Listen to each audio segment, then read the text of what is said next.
What's up YouTube, Dow here from Zephyr Wargames, bringing you another first place branded profile. That's right, this deck just will not stop. It's insanely powerful, and some added spice that I put in my side deck for today's event did incredibly well, and I'll explain that when we get to it. So with all of that out of the way, please smash that like button, hit that notification bell and subscribe so you don't miss out on any more upcoming content. Now let's dive headfirst into the profile and I'll explain everything we've got and why we've got it. So the matchups today were Labyrinths, Tractrix, Runic Sprite, my god that deck is annoying, alongside Cash Tearers and the one Sword Soul as well. So we start off with, of course, triple Lubar, alongside one single copy of Ad Libitum and one Tragedy. Pretty standard on the Despia lineup. Then for the branded lineup, we've got two Albaz alongside two Macoria and one Cartesia, followed by one Albion and still the one copy of Kit. This is to make sure that going first you have as much consistency as possible to activate and resolve your expulsion play, as that is 99% of the time auto game win. For the buy steals, we have reduced it back down to the one Saranir and the one Lubellion. I'm still tinkering with this engine. This seems to be like the most minimum way you can play it. I still really like the idea of having maximum Lubellions and a couple more Saranirs, but this has worked out completely nicely and it means it doesn't clog your deck down. Obviously, it did a little bit better for me today as well, because in the matchups, like, none of the buy steals were going to become effective against my opponent. So I kind of got a little bit lucky on that one as well. So yeah, worked out nicely. Then the one main deck spice is the Neospatian Aquadolphin. I've seen versions of this that play cross out while I'm also maining Nibiru and Ash Blossom, so I completely understand it. But for me, fusion deployment into this, yes, I have to discard a card, but I get full hand knowledge, and it shows me if I need to be careful of a Nibiru, it shows me if I need to play around an Imperm, and it also shows me if they have an Ash Blossom. Now obviously if they open up multiples of these, are able to stop this effect going off, then it becomes a little bit more tricky, but it still puts in a lot of effort and a lot of work for the deck. Then the last monster before we hit the hand traps is, of course, the one main deck of the Gimmick Puppet Nightmare. Just this card is an auto win. It's that broken.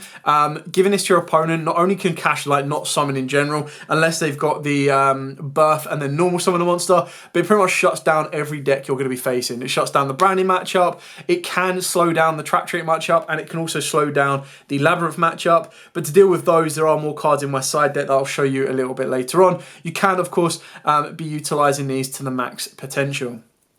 Then, of course, for the hand traps, we do have triple Ash Blossom and Joyous Springs. So obviously this puts in a lot of work. It's probably the best hand trap in my opinion as just an out and out option. And the reason that that's so important and so powerful is the fact that it gives you the ability to utilize it and pretty much get everything you need. So stopping a branded fusion is that important and that powerful, and then being able to go that one step further and be able to pretty much stop a Theosis and burn through your opponent's resource is very, very important and very, very powerful. And then being able to kind of stop a big Welcome Labyrinth or anything else as well can pretty much be a game winner for you.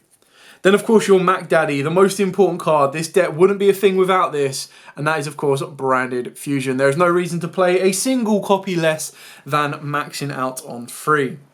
And then, of course, we've got triple branded opening. I still really like this card. Like, the graveyard protection is insane. A lot of people forget about it, but it does put in a huge amount of work. And then, of course, you also have the ability to activate this during the draw phase. It increases your consistency sixfold, basically, because you'll have 3 versions of Aluba, 3 versions of branded opening, and then, of course, 3 versions of branded fusion in general, in order to kind of get you to that end goal that you are desperately searching for and working towards. We've then, of course, got triple fusion deployment. Not only is this a great card going second to go in Albaz and Contact Fuse, it's obviously great going first as well to get into Cartesia or to get into that Aquadolphin to deal with that pesky Ash Blossom, as that is the main card that we, in theory, will auto lose to. And that's what really kind of gives you the edge on your opponent. Depending on how you're playing it and the kind of matchups you're facing, that's where it puts in a lot of work. And then in the main deck, I decided to main deck Book of Eclipse over main deck in Nibiru. Now the reason I decided to main deck Book of Eclipse opposed to Nibiru is a lot of players are actually playing around Nibiru now. They're either doing under the 5 summons, and in general, just the threat of Nibiru puts in more work than you could possibly imagine. Because a lot of players are going to be like, ooh, you might have Nibiru, I won't conduct my 5th summon. Or they're going to be gutsy and they'll go, you know what, I'll conduct my 5th summon, I'll play into Nibiru, and then they go from there. So in those scenarios, it's really good to have Eclipse because not only can Eclipse be used during my turn, it can be used during my opponent's turn as well. So it can help me go second as well as going first, and it is 99% consistent because it will deal with everything on the board apart from something like a Traptrix Sarah. Then we play a host of one-offs. So for the one-offs, we've got the one branded in white, one branded in red, the one branded Lost, and the one Despia Theatre. Now again, the other card that I'm playing as well that is a one-off is the branded Regained. Now, a lot of people might be like, well, arguably you could cut the Theatre and you could cut the Regained, but these both put in a lot of work for me because mainly the Theatre, because the Theatre gave me that option that if my opponent held back an Ash Blossom for my branded fusion, which is what I would advise everyone to be doing if you're facing this deck, the Theatre still gave me the ability to conduct a fusion summon, and the secondary effect of the Theatre, a lot of people kept forgetting, and that was able to kind of come in clutch and win me a lot of games. The branded Regain could arguably be cut, and if you were to cut it, I'd be looking at more putting Allure of Darkness in here. Yes, I've only got 3 main targets, but Allure and Merry Courier off of the back of that, it just kind of replaces the loss or the change of the Saronir. Even though, with a branded Regain, it was just so good to banish cards, put them back to the bottom of the deck and draw 1 card. Now, it's obviously only good on the cards that I wanted to recycle or were additional banishes, but something like being able to use Tragedy's Graveyard Effect to banish to add back one of my branded spells or traps, and then put Tragedy back to the bottom of the deck and draw a card was really important and actually was invaluable. Then the last of the one-offs for the spells, I've got the one Gold Sark and the one Call By. I've ultimately went for Gold Sark over Foolish Burial. You could play 2, but the way I saw it was with Gold Sark, not only can it trigger my Merry Courier, but it also triggers my Tragedy, whereas Foolish Burial is only going to be effective to trigger my Tragedy and send my Lubellion. Ideally, you kind of... Yes, Lubellion is great because it gives you into the branded Lost as consistently and as quickly as possible. So that was kind of the risk and reward you took. But that's where Theatre or Regain could come out and Foolish Burial could go in. And for the last traps, we are of course maining Expulsion alongside Banishment and the one Retribution. If anything, the closest thing to making a change on this list would be Banishment out for Sword. And the only reason I'd do that is if I was focusing more on the Protector from Nibiru combo. And ultimately, I decided right at the end that there was no point in trying to protect from Nibiru. It's quite one of them ones where I feel the threat of Nibiru is a lot to hold a few players back. And my locals were teetering with it. Either they just didn't see it or people just weren't even playing it anymore. I know that's not a common thing right now, and a lot of decks are main decking Nibiru. But there was a lot of times when I was playing against my opponent and they were like, right, okay, I'm passing my turn. And I was like, sure, you could have done more than that. And they were like, yeah, but if you've got that Nibiru, it just ends my entire turn. Obviously, the more experienced players, I've got ways to play through a Nibiru. I've got ways to set up in the gate within the Nibiru. But ultimately, the space just wasn't required. And the mental threat of something like that kind of held back a lot of plays, which worked out in my favour. Now, moving on to the extra deck. This is where all the bling bling and extra shine comes into it. But it's also where all of the power comes into it as well. So we are playing double Mirror Jade, the Ice Dragon. This card is obviously your Mac Daddy boss monster. Puts all of the work in that you could possibly ask for. Yeah. Then we've got the one Dust Dragon and the one Albulanatus. I did consider putting Dust Dragon to 2, and right at the last minute, the reason I took the Dust Dragon out was because I wanted to main the Brigand. You can very easily take the Brigand out if you want to for a second Dust Dragon, entirely up to you. This was just a last minute change that I thought I would trial out to see how it worked. And I never really used it as much. I think I used it like once just to get me a Merry Courier, which worked. But I think it's definitely a flex what you can take out quite easily. And then, of course, we've got the 2 Albions and the 1 Lubellion alongside the 1 Rinbrum. So, obviously, all of these, I think, are mandatory now. I feel 2 and a 1 works out nicely. If you're not playing Albulanatus, you can play 3 Albion. But, you know, got Starlight, you want to flex. And then for the Despia monsters, or technically isn't a Despia monster, but should be a Despia monster, is Masquerade, and then Quintiris and Preskydian. Now, obviously, these 2 can be spawned off of the back of the Dust Dragon, whereas Masquerade can't. Keep that in mind. But I think making Preskydian is just insanely powerful. beautiful. I really, really like this card. I rate it quite highly. Being able to steal your opponent's stuff is really cool, and also technically cool by the graving them as well. And then for the last 3 ofs, we got the one Guardian Chimera, the one Dracash Dopalia, and then the one Elemental Hero Neos, Elemental Hero Storm Neos. Now I know a lot of you are going to like, what the hell is that? Well, it's a very old card, to be said, but the thing that this gives the edge over the Aqua Neos is this lists Elemental Hero, Neospatian, Aqua Dolphin, and Air Hummingbird. Now that's where it came in clutch, because there were times where, yes, some games would be very, very grindy. Stuff like the Runic one where they're trying to mill me out and I'm trying to stay in the game. And then there were games like the Cash matchup where there's a lot of back and forth. And then Trap Tricks matchup as well as the Labyrinth matchup. It's kind of one of them ones where you're holding yourself into it. And that's where the Neospatian comes into play, because I can fusion deployment into Neospatian and win in time. Now, obviously something it's not what I want you to be doing. It's just you need to have that contingency. When you're playing a deck and you don't have space to be playing 3 Ghost Spooky Dogwoods, but you're already playing a Fusion Deployment, so all it's going to take is 1 space in your side deck, this is like the best option for you. Especially if you're already playing, like myself, the main deck of the Aqua Dolphin, then you're not really taking out any more space, it's just that 1 in the side deck. So the side deck spice, let's show you the side deck to give you an idea. We went with triple Artifact Lancia. This card did so well. Literally in the Cash matchup, you drop this against Cash and they're like, oh, I can't do anything. So straight away you know if you drop this against Cash players, the only way they can make a Rise Art is to hard make it, which 9 out of 10 they probably are already doing. But it's one of the ones where if they're trying to push through Nibiru, in my opinion this was a little bit better. It can be very good in the branding matchup as well if they're trying to go for Mary Courier Banish to Search, if they're trying to go for more buy-steal plays as well. Just dropping a Lancia can really, really help them. One thing that this put in so much work against, which a lot of people was not expecting it for, was evenly bloody matched.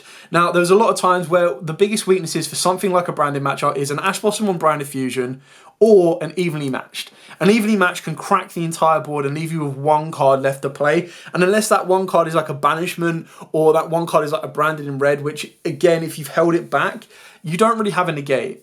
Yes, you can play the Dragoon route, but as you saw from my main deck and extra deck, I was not playing the Dark Magician. And ultimately, the reason I decided to do that was because I was going for the Neospatian route rather than the Dragoon route. And it really comes down to personal preference on which way you'd want to go. But this being able to detect from evenly matched was insane, because the amount of times that people went, okay, cool, draw phase, standby phase, main phase, battle phase, and you're like, ah. Now, obviously, naturally, you're already protected from an evenly match by giving them the Gimmick Puppet, but you can't guarantee you're going to be able to get that the entire turn. Plus, this is an additional light target that can be sent to make Albion as well. I was playing Lava Golem. These can very easily be Kaijus, but again, a lot of places, or a lot of the locals were not so much playing around this because it wasn't as highly represented, and a Kaiju sometimes just doesn't do enough. So in a Sword Soul matchup, when you're trying to deal with Chi Zhao and Baron, Lava Golem is going to be better.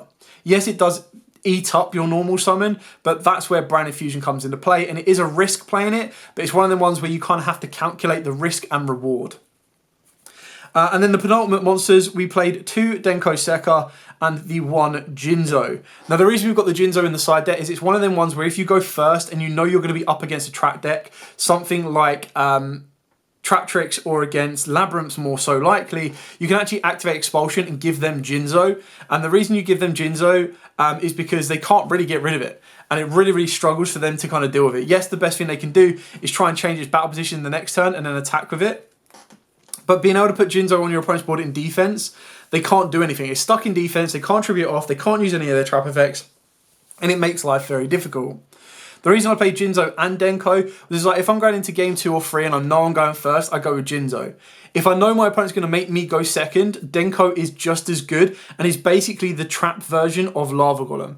Like, if I'm up against Sword Soul or Cash, I'm probably going to go Lava Golem because Denko's not going to do a huge amount for me. But if I'm up against Labyrinth or Trap Tricks, then Denko can be just as important and just as powerful. Being able to drop the Denko on your opponent and they just go, what the hell just happened? So the only thing that makes it even more devastating is following this up with a Harpy's Feather Duster and they lose pretty much everything. The last monster is the Neo-Spacian Air Hummingbird. Now, for those of you that don't know what this does, once per turn you get to gain 500 life points for each card in your opponent's hand. Now, the chances are, by the time you've summoned this out, they're probably going to expect a Neo-Spacian Aquadolphin, so that's when they'll try and stop you. And then you just go, okay, cool, Brownie Fusion, work your way to a Masquerade, pass. So that's one way of stopping them. If they can't stop this, you summon this out during the main phase, time gets called, you get to activate this effect, you'll gain at least 2,500 life points, and that is more than enough. Especially deals with something like a Runic Furhire, which is really annoying because they can like draw 8 cards and they can also gain life points up to like 15 to 2,500 as well. Put in a lot of work. I didn't go to time as much, but when I did, it was pretty much one of them ones that I had a higher chance of success rate if I needed to. And then the last cards I'm playing is double triple tactic thrust alongside 1 dark hole if I get blooming Ibleed. God, that sucked. 1 Harpy's Feather Duster, and then 1 evenly matched, very controversial, alongside 1 Eradicator Epidemic Virus. Now, the reason that all of these were so good as one-offs is technically, when I was putting them in, I was doing triple tactics plus Eradicator for Trap Tricks or Labyrinths. Again, going second, I could put in Thrust with evenly matched. If I was going second, Thrust and Duster, or if I was in a matchup where I knew I'd be given a board, something like even if I got given a Gimmick Puppet in a mirror match, or if I was given anything that could kind of stop my evenly, I could go Thrust into Dark Hole and then clear the board off. Now, obviously, it does require for your opponent to activate a monster effect, which is why it's most effective in a matchup against Trap Tricks and a matchup against Cashteras, because Cashteras have the mandatory effect, and Trap Tricks, 9 times out of 10, they're always going to be activating something, but more likely than not, it was just to kind of increase consistency to get to these, and it was one of the ones where if I did get Ash Blossomed, I'd go, okay, cool, triple tactics, go into Eradicator, and then go from there.